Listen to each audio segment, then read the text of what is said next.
Everything you have is because people pitied you, not because you earned it. Don't mistake compassion for actual worth.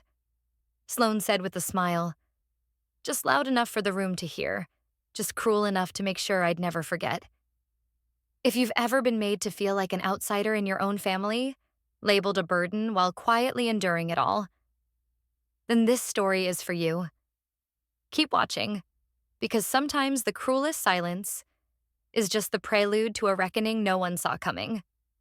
I leaned back in my leather chair, the view of Manhattan glittering behind the double glass walls of my corner office. From this height, people looked like possibilities. Tiny, moving pieces I could shift or ignore. But my past? That still had weight. I could hear it in Sloane's voice even before I picked up the phone. "Cass," she chirped, fake warmth wrapped in a velvet noose. "Did you get the invite? It's going to be so elegant this year. Fairmont Pavilion, Boston. Truly elite. You know, senators, a royal or two, the kind of place that really elevates." "I'm familiar with the venue," I replied, reaching for the glass of still water beside me. "Oh, good," she said brightly, oblivious.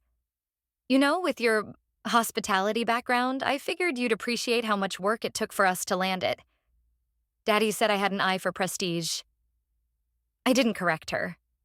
Didn't tell her that the pavilion was the crown jewel of my empire, that every square inch, from the scent profile to the soundproofing, was approved by my hand. That the work she'd done was submitting a request through our VIP client portal, and that I, personally, had clicked accept with a 50% markup. "Sounds like quite the accomplishment," I said evenly. "You have no idea," she gushed. "I mean, the pavilion's not exactly accessible, right?" I smiled, not that she could see. "True, but exclusivity is relative." She laughed. "Oh, Cass, you've always had a sense of humor." Then, as if the mask slipped for just a moment, "Anyway, just wanted to give you a heads up. We're keeping the guest list tight this year. No offense, just, you know how image is everything." "No offense." I ended the call with a quiet, "Of course.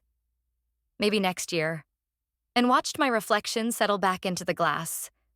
Calm, composed, unbothered. But inside, something colder stirred. Not anger, not even hurt. Just precision, like the weight of a scalpel in a surgeon's hand. My phone pinged. It was Ethan. "Ethan, they really didn't include your name. Want me to raise hell?" I smiled. "Me. Not yet." I turned to Noah, who stood beside my desk like the final period on a sentence. "Confirm something for me," I said. "The Langford booking at the pavilion? What channel did it come through?" "VIP portal," he replied instantly. "Approved last week. Event code. LGR-1124. You authorized it." "Good." I opened my laptop and tapped into the master file. The ballroom lighting schedule appeared, then the fragrance control panel, champagne list, name card layout, stage programming. Every line item routed through me. I increased the per-hour valet charge, tripled the ambient scent rotation, replaced the classical quartet with a modern jazz trio, just enough deviation to unsettle anyone expecting familiarity. Then I highlighted the final field. Master event contact. Cassidy Moore, CEO, Monroe Lux Group. I didn't change it. I didn't need to. Noah raised an eyebrow. "Want to pull the plug? We still can." "No," I said quietly. "Let them walk in." He nodded, then hesitated. "Want to increase the hosting rate?" "Already done." I looked at the glowing signature box on the invoice. "And add a premium tier for legacy clients." Bold. I leaned back again, the city stretching endlessly below us. Calculated. As he left, I crafted a message to Ethan. Me. Can you make sure everyone gets there exactly at 7 p.m.? Ethan. Why? Me. Let's just say the welcome speech is coming from an unexpected source. I stared at the monitor a moment longer, watching as the animation of the pavilion's main ballroom spun lazily in 3D. The ceiling, the floors, the lighting. All mine. They had no idea. I thought of Sloane's bridal shower years ago, how she'd accidentally seated me near the janitor's closet. "Your crowd," she'd whispered with a grin, like it was a joke only we were allowed to find funny. Like I was a punchline in a story I never wrote. That chapter was over. I highlighted the scent field and programmed in a new signature aroma: saffron, bergamot, and steel-cut cedar. The scent of power, of elegance, of new rules. This time, I whispered to myself, I'll be the one handing out the seating chart. When you control the venue, you don't just host the event. You choreograph the fall. The ballroom gleamed beneath the custom crystal chandeliers, each one tuned to cast golden light at precisely calculated angles. Not too soft, not too stark. Intimate, but commanding. I stepped across the polished marble floor, heels tapping in perfect sync with the muted jazz echoing through the concealed speakers. Tomorrow, this space would be full of Langfords, smiling, preening, oblivious, until they weren't. I paused at the head table. 12 seats. Exactly 12. The last time I sat at a Langford event, I was wedged between the server station and a trash bin. Sloane had called it a logistical error. I'd been wearing my best coat, a secondhand wool trench I could barely afford then. Tonight, I wore custom charcoal and control. No Langford serves. My father once snapped when I announced I'd taken a job in hotel management. His words had cracked something in me. Not loud, but permanent. And now the irony.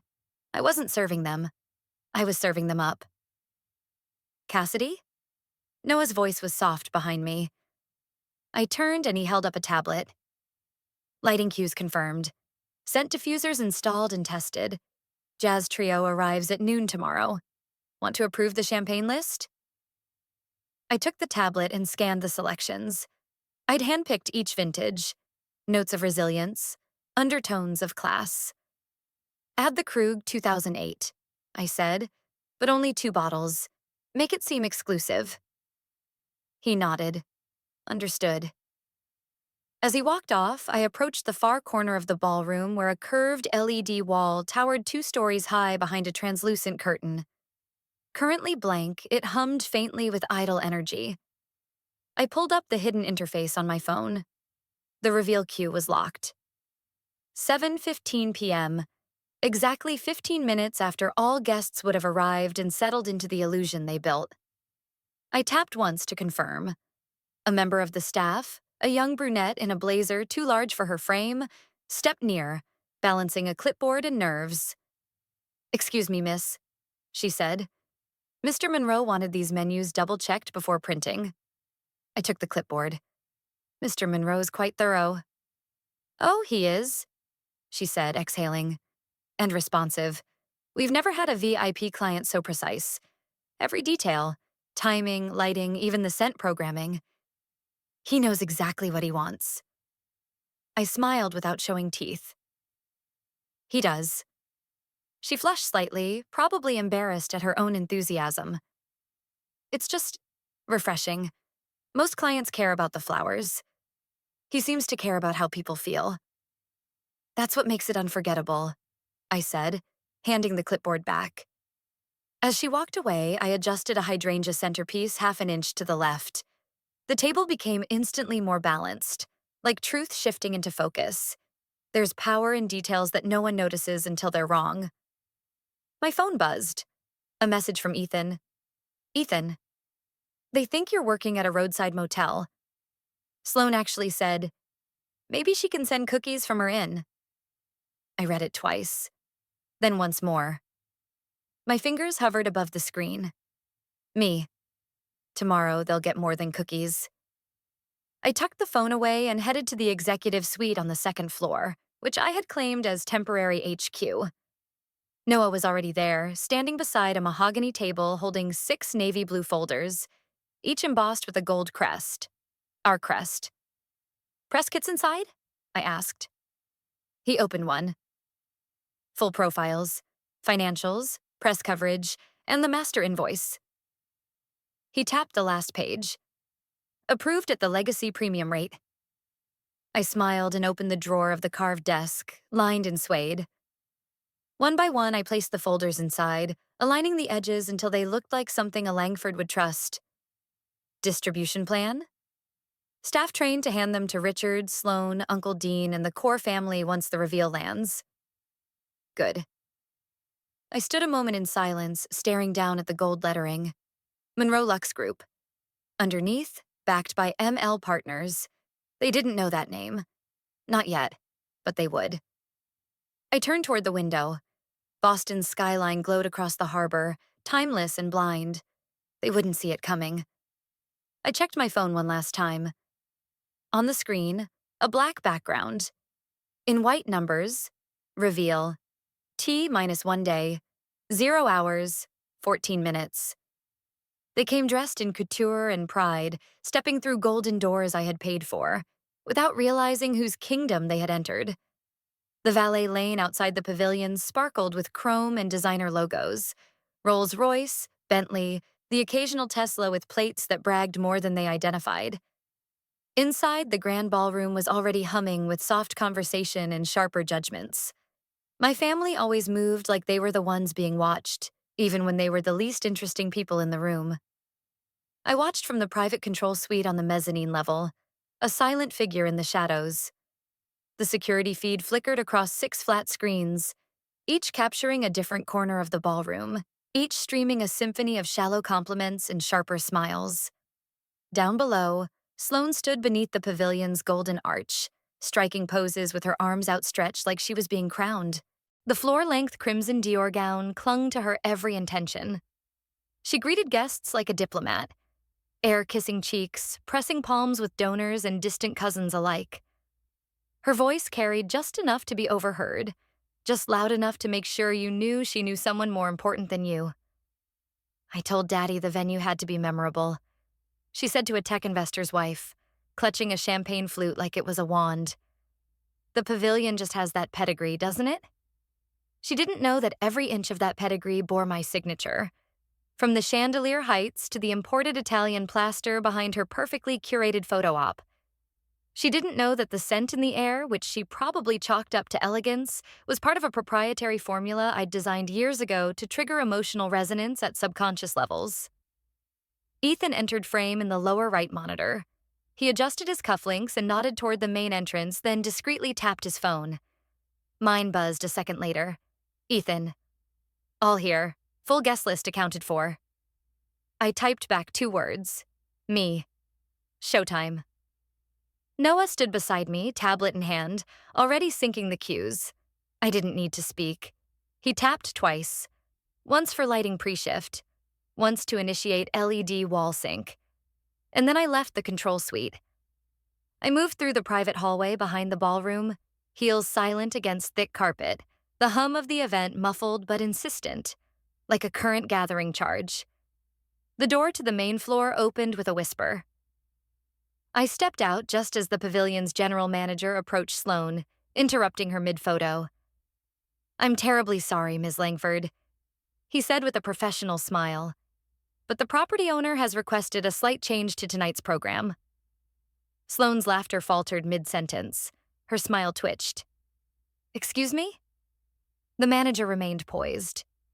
There's been an update regarding the event designation. The owner is here and asked to make a brief announcement.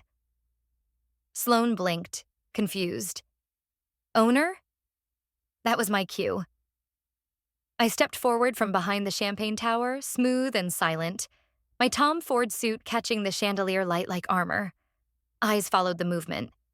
Conversations thinned. A few glasses lowered mid-sip. Yes, I said, voice calm, even. I did. Silence, heavy and brittle. The kind that filled a room like water fills a glass. Inevitable, absolute. Sloane turned toward me, not fully registering. Richard Langford stepped closer, brows knitting into a furrow. Cassidy? He said. The name felt foreign in his mouth. I didn't stop. I walked past startled relatives, past the donor circle, past cousins who once called me hospital girl behind my back. I stepped onto the central platform and gave Noah a slight nod. The ballroom dimmed, then bloomed in gold. The LED wall came to life with a gentle flicker, first showing the pavilion's logo, then a clean white screen. Black lettering faded in, bold and simple. Monroe Pavilion, owned and operated by Cassidy Moore. For a heartbeat, no one breathed. Then came the sound, a sharp, delicate crack. A champagne flute slipped from someone's fingers and shattered on the marble floor. I didn't flinch. I looked out at the sea of faces, painted, powdered, puzzled. The same ones that once looked through me like I was ornamental. Now they looked up. I didn't need to raise my voice. The room had already gone silent. They looked at me like I'd grown fangs, but I'd only grown teeth sharp enough to survive. The light from the LED wall hadn't faded yet. My name still burned behind me in 10-foot-high letters, sharp and clean like the truth they'd never bothered to ask for. Across the ballroom, glasses hovered midair. Conversations stalled mid-word. Eyes flicked from screen to stage to me to one another, trying to stitch together what their egos wouldn't let them believe. I stepped forward slowly, not rushing. Silence had gravity, and I had waited 17 years for this silence. "Good evening," I said, my voice smooth, unhurried. "I want to thank you all for coming tonight. It means a great deal to host the Langford family reunion here at Monroe Pavilion." A stir, more confusion than acknowledgement. Someone in the back shifted. A cough. Sloane stood frozen beside the stage, crimson gown tight at the shoulders, face blank. "I understand there was some confusion about who arranged tonight's event," I continued. "Allow me to clarify." The screens behind me flickered again. This time, a transition into motion. Video clips played in sequence. The first Monroe Luxe property in Chicago, my team laying marble floors in Malta, a ribbon-cutting ceremony in Singapore, black tie galas across Paris, New York, Dubai. Logos, headlines, press clippings. Then came footage of hotel interiors, hallways with mirrored walls, banquet halls glimmering in amber light, the fragrance system launching for the first time at the pavilion. Each scene ended with the same logo. Monroe Luxe Group, followed by the same signature. Cassidy Moore, founder and CEO. Faces turned. Whispers bloomed like gasps held too long. "And since we're being precise tonight," I said, turning slightly, "some of you will be receiving a folder shortly. Just a small thank you package for your continued belief in tradition." Right on cue, uniformed staff moved across the room.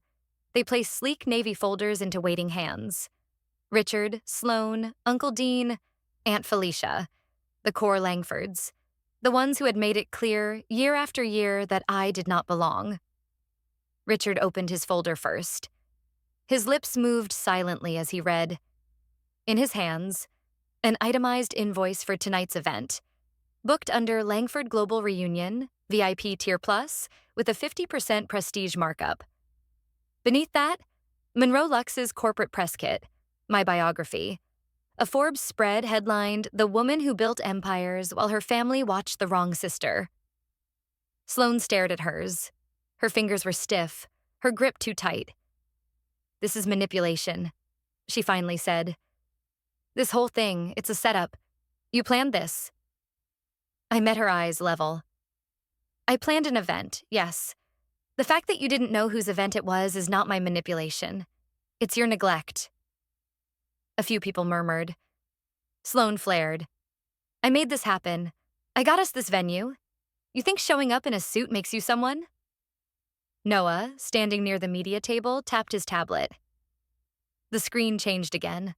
It showed a document, an internal Monroe Luxe contract, dated 3 weeks ago, signed by one Sloane Langford, recipient of a customized premium package, marked approved by CM in the upper right corner, Cassidy Moore.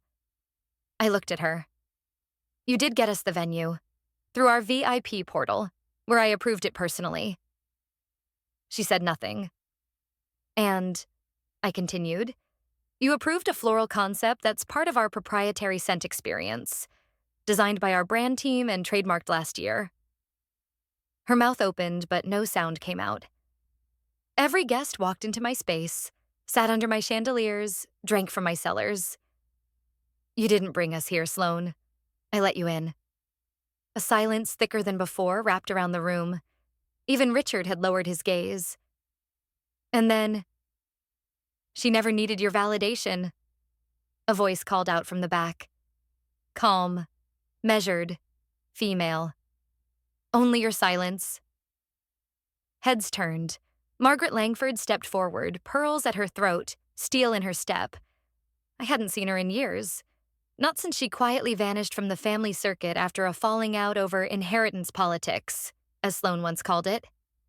She moved past startled relatives, never breaking eye contact with me. You used ML partners, she said quietly, more statement than question. I nodded. You were the only one who ever asked what I was building. And the only one who didn't laugh when you said luxury hotels, she added. Margaret turned to the crowd. I backed her first loan, discreetly, through a private vehicle. She didn't ask for help. She earned it. And now, she gestured to the room. You all finally see who you've been ignoring. I wanted to speak, but no words came. Instead, I let the silence work. Sloane stared at the document in her hands. Her voice cracked. This rate. This is 50% above market. I looked at her with the faintest trace of a smile. Family surcharge, years of interest. There's something deliciously poetic about watching someone choke on their own ego. By 8 o'clock, the ballroom had emptied of most formalities. Conversations fractured into tight little clusters, laughter laced with caution. The champagne hadn't stopped flowing, but people now sipped instead of gulped. The music had softened. The energy had shifted, from triumphant to tentative, and I was still standing. I made my way to the concierge desk, where a lineup of pavilion staff stood ready behind the marble counter, each holding elegant, navy-labeled folios. Their expressions were practiced, professional. Mine was unreadable. Cassidy, Noah murmured at my side. We're ready to begin room assignments. I gave a slight nod. Proceed. Sloane was first to approach. She walked with forced composure, her heels clicking faster than necessary, her gown now stiff with the burden of being seen. She extended her hand automatically, expecting keys to her usual top floor, skyline view, clawfoot tub, personalized pillow menu. Instead, the concierge offered her a sleek envelope marked Queen Standard, Inner Wing, a modest room. No windows, functional, clean. Sloane blinked. There must be a mistake. No, Ms. Langford, the concierge said smoothly. Due to unexpected VIP arrivals, your reservation was reassigned. We hope the accommodations will still meet your standards. Her jaw tightened. Do you know who I am? I stepped in beside her, serene. They do, I said quietly. That's why they handed you exactly what was prepared. She turned to me, fury and disbelief mingling on her face. This is petty. No, I replied. This is precise. She took the envelope, walked off stiffly, her spine trying to make up for everything her name no longer could. Cousin Logan arrived next, grinning like this was all a game. He'd once made fun of the cheap blazer I wore at a Langford holiday party, calling me the hired help. He hadn't aged into his wit. Cass, he said. Crazy night, huh? Eventful, I agreed, then nodded at the staff member next to me. The man stepped forward. Mr. Langford, your interview is scheduled for 9 a.m. tomorrow. Monroe Lux is reviewing candidates for assistant property manager in Boston. Logan's face froze. Interview? You submitted your resume through our careers portal last month, I said gently. I remember the name. His cheeks flushed. I didn't know. Doesn't change the qualifications we require, I replied, but punctuality will help. He took the folder without another word and shuffled off, suddenly shorter than I remembered. Richard appeared last. He didn't rush, didn't bark orders, just approached in silence, a glass of untouched champagne in one hand. His tie had loosened. His eyes, so often used to looking through me, were finally on me. "I suppose this is the part where I say something," he said. I raised an eyebrow. "You could." He sighed. "I was wrong." The words hung there, brittle. "I should have believed in you, or at least paid attention. But you have to understand. I thought I was protecting our family's name. I didn't know." "You didn't want to know," I said, my voice even. "You made a decision about who I was, and you stuck to it because it was easier than accepting I'd outgrown the version you created." His face twitched. "You didn't just doubt me. You erased me. That takes more than a handshake to undo." Richard lowered his gaze. For the first time in my life, he looked small. "I don't expect forgiveness," he murmured. "But I hope this doesn't end here." I said nothing, just turned and walked away. As I approached the elevator, Ethan was waiting. He had an envelope in his hands. He held it out without a word. "You may not want to read this," he said, "but I think you should." It was a handwritten letter from Richard. It wasn't revenge. It was closure. Served at room temperature, with a view of the skyline they thought I'd never reach. The city glowed like a breathing organism, its lights pulsing softly against the glass walls of the Monroe Pavilion's penthouse. Below, the last traces of the reunion faded, laughter now quieter, heels no longer clicking with the same certainty. Up here, everything felt still, earned. I stood barefoot by the window, suit jacket draped over the arm of a velvet chair, hair loosened, pulse steady. Behind me, Noah sat at the bar, tablet in hand. "Website traffic's up 300%, he said. "Trending keywords, Cassidy Moore, Monroe Lux CEO, and strangely enough, Langford family drama." I smirked. Not exactly the brand alignment we planned. "Maybe not," he replied. But the message landed. Clean, elegant, ruthless without being cruel. That was the goal. My phone buzzed on the table beside the champagne bucket. I glanced down. Sloan, we should talk." I picked it up, thought for a moment, and typed back. "Me. Breakfast is at 9. I own that cafe too." Noah let out a short laugh. "Want me to cancel that reservation?" "Number, let her come. Let her see what service actually looks like." He returned to his tablet, tapping out room comp reports. I reached for the envelope I hadn't opened earlier, the one Ethan had handed me after the fallout downstairs. It felt heavier now, like time had crept into the fold. I peeled it open. The handwriting was unmistakably my father's, sharp where it used to be bold, smaller than I remembered. "Cassidy, I don't know how to make up for the silence. I only know I regret it. I was wrong. About you, about what you chose, and about what strength really looks like. You didn't just build something. You became someone I didn't have the courage to understand. That's on me. If there's still space for a conversation, I'd take it. No pride, no script." "Dad." I folded it gently and placed it in the drawer of the desk. I didn't lock it. From the hallway, Ethan called out, "Noah wants to know if we're greenlit for Tokyo pre-opening." I stepped away from the window and picked up the phone. "Patch me in." A moment later, the line clicked. "Tokyo HQ here." "It's Cassidy." "Everything's ready. Final confirmation?" "One question," I said. "Name of the top suite in the new tower?" There was a pause on the other end. "Untitled, as of now." I smiled. "Call it the Langford." Silence. Then, "Understood." I ended the call and sat down at the desk, the letter still quietly resting a few inches from my hand. My phone buzzed again.